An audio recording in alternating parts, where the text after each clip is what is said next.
The day before my 28th birthday, I happened to see my fiancé outside a café. He was supposed to be on a business trip, but he was holding a petite girl and was being affectionate without any hesitation. I stood across the street. I dialed my fiancé Ethan's number. I watched him from a distance. He gently kissed the girl's rosy lips. Then he answered the phone under the shy gaze of the girl. His lazy and affectionate voice came through my phone. "Baby, miss me?" I held back the discomfort in my chest.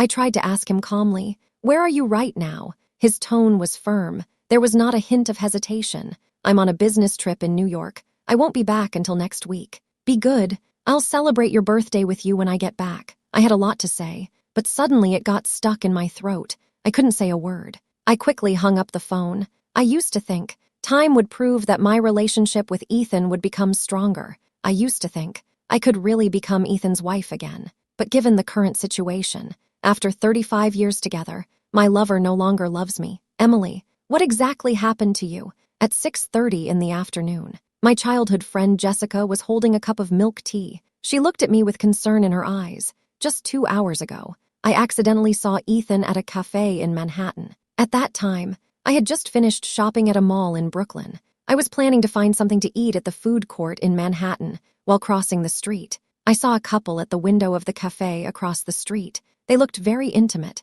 The man had his hand on the girl's waist. The girl was playfully leaning into his arms. It seemed like she wanted to kiss. In our open and inclusive city, such behavior is actually quite common among young people. Just as I was about to look away, the man's face suddenly turned towards me. This face, it looks exactly like my fiancé Ethan. What surprised me even more was the blue scarf around his neck. It was exactly the same as the one I carefully chose for Ethan. I hope this is all just a coincidence. I dialed Ethan's number. At that moment, the man in the café took out his phone and gently kissed the girl in his arms. Then he answered the call. Ethan's voice came through the phone, calm and gentle. "Baby, do you miss me? Where are you?" I struggled to steady my emotions. I didn't want him to notice something was off in my voice. He casually said, "I'm on a business trip in New York. I won't be back until next week. Be good.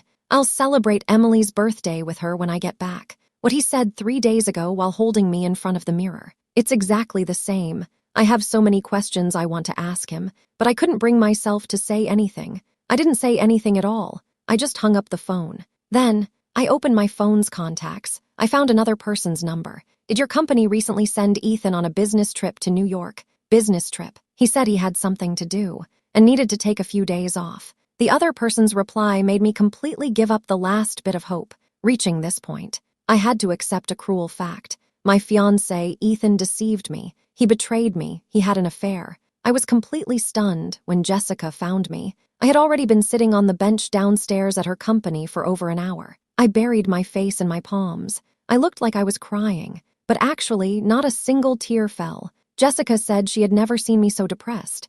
I held the milk tea and took a sip. "Jess, I've decided to break off my engagement with Ethan." "Oh," Jessica acknowledged with a sound. Right after that, she choked on a pearl in the milk tea. She started coughing. "What's going on? You two have been together for 5 years. Why suddenly break up?" Jessica got it wrong. "I've not been with Ethan for 5 years. It's actually 35 years. The first time I met Ethan was at the Grand Duchess's birthday party. That day, while the adults weren't paying attention, I secretly ran out from the formal banquet. I climbed up an apple tree in the Grand Duchess's back garden. I sat there eating apples. Suddenly, I saw 2 boys walking in one after the other. The 2 of them exchanged a few words. The taller boy suddenly pushed the shorter boy to the ground. He even tried to get on top of him and hit him. I picked up the apple in my hand. I threw it at the tall boy's head. It hit him right on the head. He winced in pain. Who hit me?" I climbed down from the tree. I walked up to them. They didn't recognize me. The tall boy hesitated for a moment. He raised his chin with a bit of arrogance. He asked, "Who are you?" I replied, "I am Emily from the Duke of Johnson's residence." The tall boy curled his lip. "So, you are Mr. Johnson's daughter. No wonder you're so rude. Do you know who I am?" I put my hands on my hips. I said bluntly, "I don't care who you are. Bullying is wrong. Apologize quickly." I pointed at the shorter boy. The tall boy glanced at him sideways. His attitude was quite disdainful. I apologized to him. Someone of his background, how could he even be worthy? "I am the 3rd prince. My birth mother is concubine Zheng." I felt a stir in my heart. Ask that short boy. He is the third prince, so you must be the seventh prince." There was some confusion in his eyes, but he still nodded. At that moment, I finally understood. My target for strategy turned out to be a timing and overlooked little prince. I helped Ethan drive away the third prince. I picked apples from the tree for him to eat. I even brought him back to the banquet to feast happily. That day, he told me, no one has ever treated him this well. His birth mother died during childbirth. His adoptive mother only sees him as a tool for gaining favor. She beats and scolds him at the slightest displeasure. She often lets him go hungry and cold. In the name off when well-fed, one thinks of lust. Among the many princes, he is neither a legitimate son nor the eldest son. The emperor doesn't pay much attention to him either. The third prince relies on his mother's status. He often bullies him. This isn't the first time. I patted my chest and told him, "From now on, you will follow me. I promise to make your life better. No one will dare to bully you again." I extended my pinky and said, "Cross my heart. Pinky swear, only a puppy tells lies." That's settled. I successfully completed my first task after traveling through time, letting 10-year-old Emily meet 11-year-old Ethan. When Ethan returned, I was sitting on the outdoor flower platform drinking. The flowers on the platform were all planted and cared for by us. We took care of these flowers as carefully as we would our own children. Ethan always felt indebted to me. The flower platform isn't very big. It can't be built to match the Imperial Garden. It doesn't even compare to a quarter of the Rui Wangfu Garden, he always said. One day, he would work hard to achieve it. Let his queen have a garden filled with all kinds of rare flowers and plants in this world. He often told Emily, "I came to this world for you. Only you can make me stay here without hesitation." But now, he stands behind me, standing in the light and shadow. He remained silent for a while. Finally, he spoke. "Emily, I want to talk to you." This was something I was supposed to tell him. The things I saw that day pierced my heart like a thorn. Over time, that kind of pain felt like a sharp sword. It pierced through my heart. The pain was so intense that I could hardly breathe. I don't understand. When Ethan was a prince, there was only me as the princess in the Rui Palace. After he became emperor, he even dismissed the entire harem for me. He followed me to this fair and progressive place, but then suddenly changed his mind. I don't understand, and I don't want to understand. I can't forgive, and I never will forgive, since he spoke first. I just nodded. "Go ahead. What's the matter? You can say it." He seemed fully mentally prepared. When he spoke those indifferent words, he appeared very calm. "Emily, let's break up." I loosened my grip. The wine glass fell to the ground. It shattered into pieces. Fragments scattered everywhere. The wine spilled all over the floor. It can never be recovered. I already knew the answer. I held back the sting in my eyes. I asked him. "Why?" He said. "My dad told me, as long as I marry the daughter of the Anderson family, I could work in the family company," he said. "Emily, don't blame me. It was my father's words. If I don't listen to him and insist on marrying you, he will really cancel my inheritance in the family." I didn't expect that. Ethan fought for me and the Anderson family for 5 years. In the end, he was the one who gave up first. Those so-called promises are all unreliable. "This is the birthday gift you gave me." My tone was sarcastic. He was silent for a moment before he answered. "I originally wanted to wait until after your birthday to tell you, but the Anderson family is eager to set the wedding date. I couldn't keep it a secret any longer. That is to say, if it weren't for the Anderson family urging him, he would still want to keep it from me." I suppressed the discomfort in my heart. I asked him a question. "You said you wanted to marry Miss Anderson. Then who was the girl in the red dress at the café that day?" I checked. The local Anderson family only has one only daughter. I have seen her on TV. She is definitely not the girl from the café that day. Ethan was obviously stunned for a moment. He tried hard to act calm. "What did you say?" "What girl in a red dress?" I sighed. "That day I called you. Actually, I was right outside the café. You saw everything. You're testing me." He spoke with a questioning tone. I shot him a cold glance. Maybe my gaze made him uncomfortable, or maybe he realized he was in the wrong. It was the first time he raised his voice at me. "Are you stalking me? Emily, how could you stalk me?" I slapped him hard. This is the second time I've hit him. The first time was because I was plotted against by someone arranged by the third prince at the Rui Wang mansion. I was drugged. At that time, I lost my senses. I almost killed him, and he just held me tightly. He didn't say anything, silently enduring it all. He once regarded me as a treasure. Now he treats me like a worn-out shoe. We were at a standstill for a few seconds. Ethan said softly, "I can explain." I walked towards the inner room. I said as I brushed past him, "You should be explaining to someone else, not me. It's your Miss Anderson.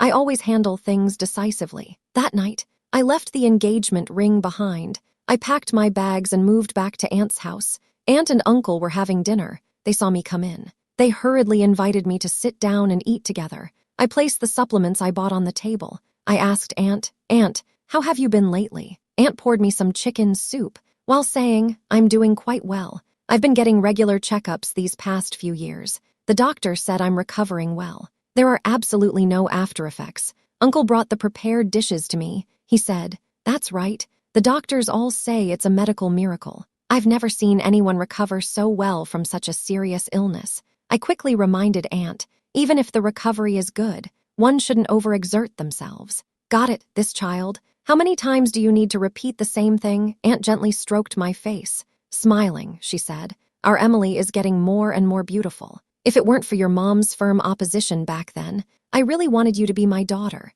I felt a pang in my heart. I almost cried, choking up. I said, in my heart, "You are my mother this time when I come back. I won't leave again, not leaving again." "How are things with the young master of the Anderson family?" "We broke up. He is going to marry someone else." Aunt didn't approve of me being with Ethan back then either. She felt that our family wasn't in the same circle as those wealthy young masters. The sweetest love cannot withstand the trivialities of daily life. There will be no future between us, and there will be no outcome. At that time, I was full of confidence. I believed my relationship with Ethan was completely different from others. Before becoming his girlfriend and fiancé, I was his princess for 10 years. And then I was queen for another 15 years. These secrets, I cannot tell them, so Aunt thinks I was blinded by love. Nevertheless, they still did their best to prepare my dowry. Ethan, he broke not only his own promises, but also hurt my feelings. I walked into my room. Everything I saw was still so familiar. I grew up here since I was a child. They have kept my room just as it was. There is still a photo of me with Aunt and Uncle on the desk, compared to my parents, who lived separately after their divorce. We three are more like a family, sitting on the familiar little bed. I started to recall why I became a time-traveling girl. That was 5 years ago, an ordinary afternoon. I was working at the company. Suddenly, I received a call from Uncle. He sounded very anxious. He told me that Aunt had suddenly collapsed. I rushed to the hospital in a hurry. Aunt had already been taken into the intensive care unit. The doctor told me Aunt's condition was very critical. She might never wake up again. Uncle, who has always loved his wife, was in tears on the spot. This 183-meter-tall man cried like a child. I cried too. I remembered when Aunt brought me an umbrella in the heavy rain, waiting anxiously for me at the door during the college entrance exam. In the middle of the night, I had gastroenteritis. She carried me to the hospital in the rain. When I had a fever, she repeatedly wiped my feet with alcohol to lower my temperature. I was bullied by my classmates. She ran to school to support me. Such a good aunt, how could I lose her? No way, I can't live without Aunt. Uncle also can't live without his wife. While I comforted Uncle's emotions, I inquired about the treatment plan from the doctor. The answers I received were all, "We can only do our best to save Aunt's life. But to wake her up, unless a miracle happens." I didn't wait for a miracle, but encountered something called a system. It told me it could save Aunt, but the condition was that I had to complete a task. It brought me to a fictional feudal dynasty and made me the daughter of the Duke of Johnson. I can only live until the age of 40 in this world, which is equivalent to 4 days in the real world. My task is to help the 7th prince achieve greatness and make him fall in love with me. If by the time I'm 40 and about to pass away, the 7th prince still loves only me, then, if I successfully complete the mission, the system will send me back to the real world. Aunt will also awaken immediately and regain her health. But if I fail, I will be trapped in that world forever, and the real me will be like Aunt, unable to wake up again at that time. I felt his words were like a story, but for Aunt, I am still willing to give it a try. At the Grand Duchess's birthday banquet, Ethan fell in love with me at first sight. After my coming-of-age ceremony at 15, after consideration, the Emperor decided to marry me to Ethan, to become the Princess of Rui. In the 10 years that followed, I was both his only companion and his strategist, general, and assassin. In the complex power struggle for the throne, I devised plans for him, to let the third prince and the crown prince fight each other, while we reaped the benefits. The day he ascended to the throne, he immediately crowned me as queen and publicly announced, in this life, there will only be me. There will never be a harem. He fulfilled such a difficult promise. For me, he even asked the system to bring him to this completely unfamiliar world. He gave up the lofty throne, gave up a life where he could command 100 responses. Everything starts from scratch. He worked hard to learn the rules and skills of this world, desperately adapting to the pace of modern society. Now, no one finds him strange anymore, and no one thinks he doesn't belong here anymore, but he failed to keep his promise. I received an invitation to a party. Lily is the young lady of the Anderson family. She invited me to the party. At first, I wanted to decline, but she told me. The party is hosted by her little uncle, and he specifically invited me to go. I thought about it, and decided to go. The party is arranged at a nightclub under the Anderson Group. I was delayed for a while due to traffic on the way. By the time we arrived at the private room, most people had already gathered. Lily's uncle, Dr. Anderson, was sitting near the door. I was just about to apologize to him, but I saw him looking at Lily with a puzzled expression. He asked, "Lily, is this Miss Emily that you invited?" Lily smiled. She gently nudged Ethan with her arm, not me. "Ethan, isn't Miss Emily your guest?" Ethan looked surprised when he saw me, clearly very surprised. Because everyone present today are wealthy and powerful families from the local area.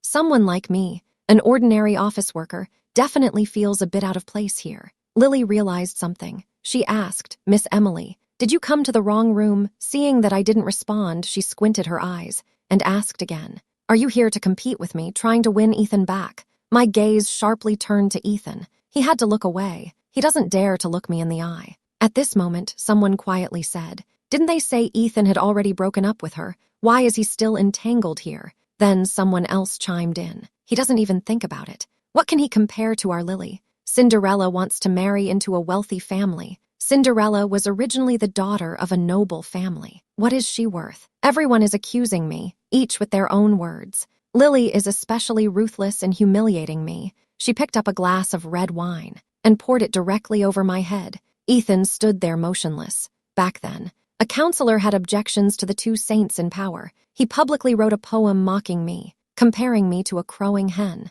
Ethan immediately ordered the counselor to be dragged out and executed. He would rather leave a bad reputation in history than tolerate anyone disrespecting me. However, today, he showed no reaction at all. I instinctively wanted to slap Lily, but when I caught a glimpse of Dr. Anderson, the hand that was just lifted was put down again. Dr. Anderson is my aunt's attending physician, though my aunt's recovery has nothing to do with Dr. Anderson. But to outsiders, it seems that Dr. Anderson is highly skilled. He saved my aunt's life. Dr. Anderson and Lily are uncle and niece. If I hit Lily, I might be accused of being ungrateful. I'm sure they would blow things out of proportion, making it widely known, and ruining my reputation. Although my reputation isn't worth much, I can't let my aunt and uncle bear such a stigma for no reason. I wiped the red wine off my face, silently swallowing all my grievances. Then I walked out of the private room, back home. Ethan sent a message. "I don't care about your purpose for coming today, but from now on, we'll go our separate ways and won't disturb each other." I cursed in anger. Then I blocked all his contact methods. After what happened at the nightclub, Jessica arranged a healing trip for me. She also cannot stand up to those who are powerful and influential. She can only try to comfort me in the snowy land of Alaska. We witnessed the spectacular aurora borealis. I silently made a wish to the aurora. I hope all those in love can be happily together. I hope that those who are untrustworthy eventually get the punishment they deserve. May Jessica and I achieve success in our careers, live out our brilliance. After returning to the country, I went to the bank. As soon as I entered the lobby, I saw a surprising scene. Ethan was standing in front of the lobby manager. He was talking to her, but it seemed like the lobby manager didn't see him. She walked directly towards me, politely asking what business I needed to handle. Ethan also noticed me. I didn't want to talk to him. I just pointed at him and told the lobby manager, "How about you handle his matter first?" The lobby manager looked in the direction I was pointing, asked with a puzzled expression, "Who is it?" I'm a bit surprised. "Can't you see him?" The lobby manager asked with a confused look. "Who did you see?" She really seems to have not noticed Ethan. I was filled with confusion. But to avoid the lobby manager thinking I was strange, I could only smile. I changed the subject. After finishing the business, Ethan walked out of the bank with me again. I walked ahead. He was following behind me the whole time. In the end, I couldn't take it anymore. I stopped at an intersection and said, "Stop following me. If this continues, I'm going to call the police." Ethan said, "I sent you a lot of messages. You never replied." I tucked my hair behind my ear. I asked, "Why are you messaging me? I've already blocked you. What does blocking mean? Do you understand?" When Ethan first came into this world, completely clueless about electronic devices, can't even use a mobile phone, it's still me who taught him step by step. Right here, I became his mentor. He seems to finally remember what happened that night at the nightclub. He said, somewhat embarrassed, "I'm sorry, but I really had no other choice.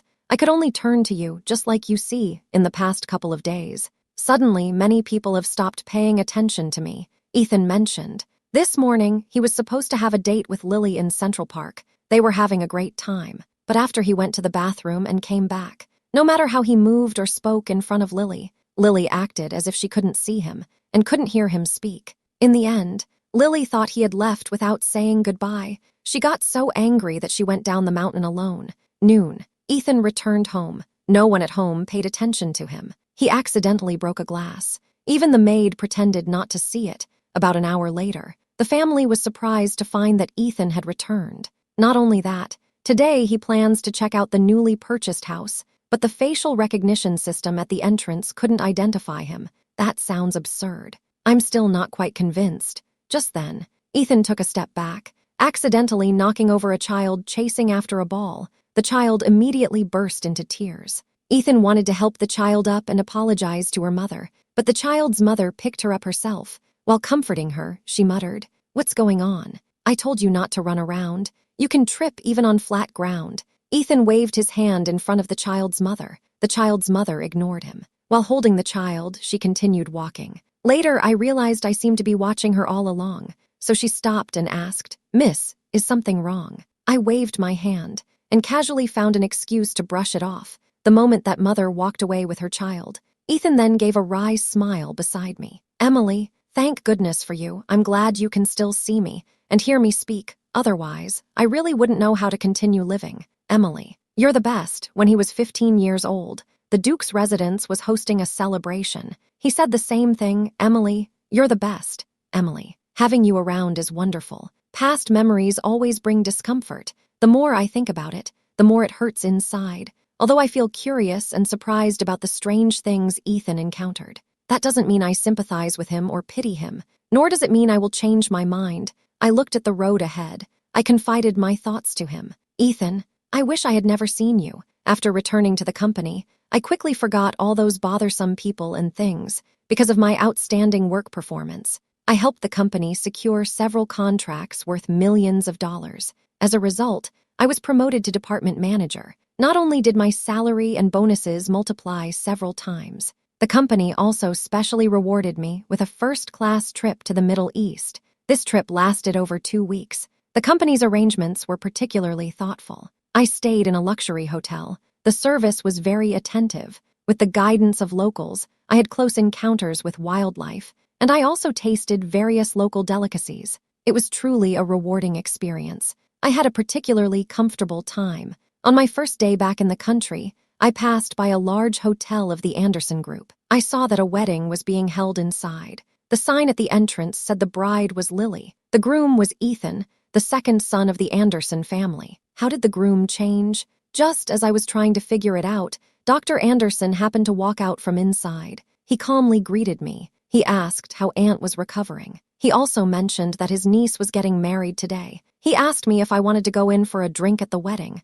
I'm a bit confused. Ask him, "Where is Ethan?" Dr. Anderson adjusted his glasses. "Ask, who is Ethan?" I replied. "He's the third son of the Anderson family, not Lily." I was going to say that Lily's fiancé isn't him. I was going to say something, but I felt it wasn't appropriate, so I didn't speak up. I didn't expect Dr. Anderson's answer to surprise me so much. He said, "The third son. The Anderson family only has 2 sons. The eldest is named Michael. The second is named Ethan. Where did a third son come from?" It's broad daylight. This is really bizarre. They seem to have forgotten about Ethan. I took out my phone. I opened the contacts. I dialed Ethan's colleague's number again. I asked, "Have you seen Ethan recently?" The other party was silent for a moment. "It seems like they are thinking about something." After a while, he answered, "Who is Ethan?" I'm feeling lost in the wind. Jessica's call suddenly came in as soon as I answered. She excitedly shouted, "Emily, come quickly. I want to introduce you to a handsome guy." I'm a bit surprised. Jessica usually doesn't act like this. She knows I just got out of a relationship. "Right now, I have no mood to think about dating," I said. "I don't want to date for now," she said discontentedly. "No way. You've been single for 28 years. How can you still not want to date? You should at least try dating once." "You mean me? I've been single for 28 years. That's right. You said I've never had a boyfriend. And I've never had a fiancé. You're still not married. Your job might just be your fiancé. It seems like you're going to spend your life with your work." I hung up the phone in shock. I remember it very clearly. It was just over a month ago. Jessica was criticizing Ethan's behavior in front of me, but now she completely forgets that I have a boyfriend of 5 years. They seem to have completely forgotten about Ethan. I find it a bit strange. I want to know what exactly happened. I removed Ethan from the blacklist in my contacts. I sent him a message. Several hours after sending the message, he still hasn't replied. Days later, when I was busy with new business negotiations, almost forgetting about this matter, Ethan suddenly sent me a voice message. I opened it to listen. I found that this somewhat mechanical voice sounded familiar, but it wasn't Ethan's. It came from an old friend I hadn't contacted in a long time. It was that system, the system that sent me to that fictional world. The system instructed me to go to a designated place around 8 o'clock tonight. It said something important would happen tonight. The system saved my aunt's life before. I have always respected it, its request. I would never refuse. After handling the company's matters, I arrived at its designated place before 8 o'clock. When I got there, I found Ethan was also there. He saw me. He was extremely happy. He wanted to come over and hold my hand. "Emily, you came. I knew you would come back. I just knew. Even if the whole world forgets me, you wouldn't forget me." I dodged his hand. "Don't touch me. I don't want to talk to you." He wouldn't give up. He even called me by my nickname from that world. "Mia, I was wrong. I really know I was wrong. I'm sorry for you. Please give me another chance. Let's start over. Okay?" He suddenly started to cry. His voice was choked with emotion. "My Mia, my Emily, my queen, please give me another chance. I'm begging you. Is that all right?" He now looks like a homeless dog. It's both ridiculous and laughable. It's both pitiful and sad. I was about to leave. Suddenly, I heard a noise behind me. I turned around to look. The walls around me started to peel away. Then they collapsed. Was there an earthquake? I didn't feel the ground shaking at all. The things that fell didn't even touch me, let alone injure me. They didn't even brush against me. I felt like I was in a 4D game. At that moment, the system's mechanical voice slowly started to sound. "Emily, long time no see. Let me tell you what exactly happened." The system told me. 5 years ago, I passed away in that world due to illness. Ethan missed me too much. He contacted the system and became its new host. With the help of the system, he followed me to my world. This world originally had no Ethan. It was the system that forcibly implanted a memory for everyone. So Jessica knows I have a boyfriend. The Anderson family also knows that there is a third young master in the family. Ethan's presence in this world completely depends on my love for him. The more I love him, the stronger his presence in this world will be, and the deeper people's memory of him. On the contrary, if I stop loving him, his presence in this world will weaken. People will gradually resist the memories implanted by the system until they completely forget this person. In simple terms, Ethan has never truly lived in this world. What he has experienced is a mental world I created for him with love. Once my love disappears, he will be meaningless in this world. The person who let me down finally got the result they deserved. The wish I made under the aurora, it actually came true. I asked the system, what will happen to him in the end? The system said, if I am willing to give Ethan another chance to love him again, he can continue to stay here. But if I am unwilling, the spiritual world where Ethan is will completely collapse, just like what I see before me. He gave up his identity as an emperor. Thus, he bore the corresponding consequences, even if he returns to his own world. He is no longer the supreme ruler. If he is lucky, he can live a normal life. If he is unlucky, he may have to rely on begging to survive. If I fall in love with him again, he can continue to be his Anderson, the third son. If I stop loving him, he can only go back to a hard life. Ethan looks at me with anticipation. His eyes seem to say, his Emily won't abandon him. He left the capital. I never gave up on him. Seizing the throne is so difficult.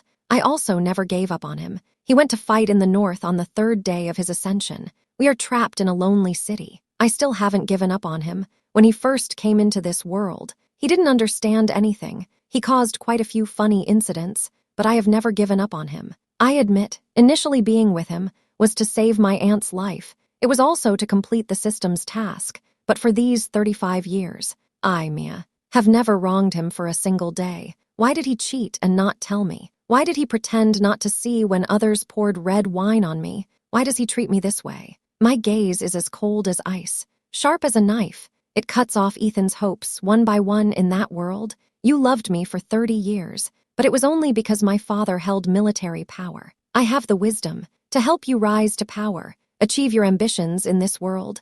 I'm just an ordinary company salesperson. I come from a humble background. I have no resources. I can't help you achieve those lofty goals. So you chose Lily in that world. You gave up taking concubines for me. But here, you are looking for a lover outside. You may have really loved me, but your greatest love is still yourself. You always choose the path that benefits you the most. Ethan, you can give me up. Why can't I give you up? I shouted that particularly loudly, as if it could shake the heavens and the earth. The walls around Ethan were collapsing more severely. Like an avalanche, large chunks were pressing down on him. His eyes were filled with regret and despair. But I left without looking back. She left very calmly and very decisively. From that moment on, we each walk our own path. We will never meet again. Ethan completely disappeared from my life like this. My days gradually returned to normal. It's hard to forget a deep love, but it's not that hard to forget someone who betrayed you. I started getting busier than ever,